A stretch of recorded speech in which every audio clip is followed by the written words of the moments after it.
আল্লাহ নবী সেজদার মধ্যে পড়ে কাঁদতে থাকবে, ইয়া রব হাবলি উম্মতি। আল্লাহ আমার উম্মত গুনাহগার, আমার উম্মত গুনাহগার, আমার উম্মত গুনাহ করে ফেলছে। আল্লাহ আমার উম্মতের কি হবে? আল্লাহ আমার উম্মতের হবে কি? আল্লাহ পাক ডাক দিয়ে বলবেন, হাবিব আপনি আর সেজদায় পড়ে থাকবেন না, মাথা উঠান। আপনি কাঁদেন কেন? মেহেশর তো আপনার কান্নার জন্য না নবী, উঠেন, আপনি মাথা উঠান। আপনার জন্য আরশে মুআল্লার ডানে একটা কুরসি পেতে রাখছি, একটা চেয়ার পেতে রাখছি, একটা আসন রাখছি। আপনি নবী সেই আসনে বসবেন। আপনি মাথা উঠান, আপনি আমার হাবিব, আপনি আমার বন্ধু, আপনি আর কাঁদবেন না। হুজুর আপনি মাথা উঠান। আল্লাহ নবী তখন বলবে, ইয়া রব হাবলি উম্মতি। আল্লাহ আমার উম্মত গুনাহ করছে। আল্লাহ ডাক দিবে, হাবিব আপনি মাথা উঠান।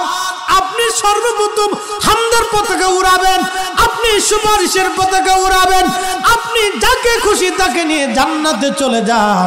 একবার জোরে বলা যাবে কি সুবহানাল্লাহ?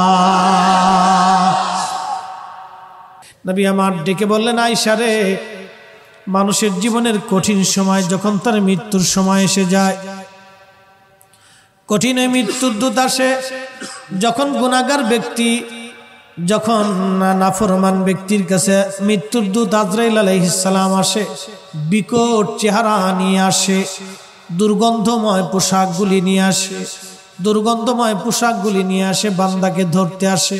তখন এই আত্মাটা, রুহুটা মাথার দিকে একবার দৌড়ায় যায়, হাতের কোনার দিকে দৌড়ায় আসে, পায়ের তলার দিকে দৌড়ায় যায়, সারা শরীরের ভিতরে ছটফট করতে থাকে। তখন এই মৃত্যুর যন্ত্রণা বাড়তে থাকে, এত কঠিন যন্ত্রণা তার হয়।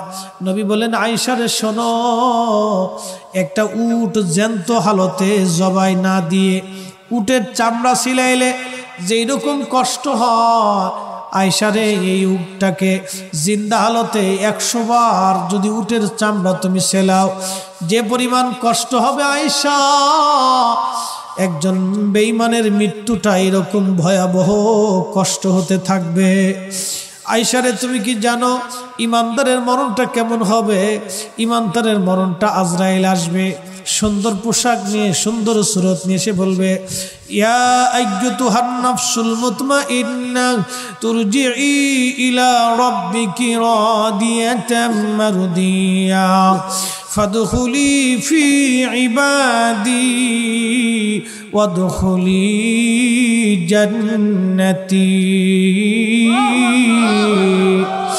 ইয়া আইয়্যুতুহান নাফসুল মুতমাইন্না, হে নফসে মুতমাইন্না তুমি আসো, ইরজিই ইলা রাব্বিকি রাদিয়াতাম মারদিয়া।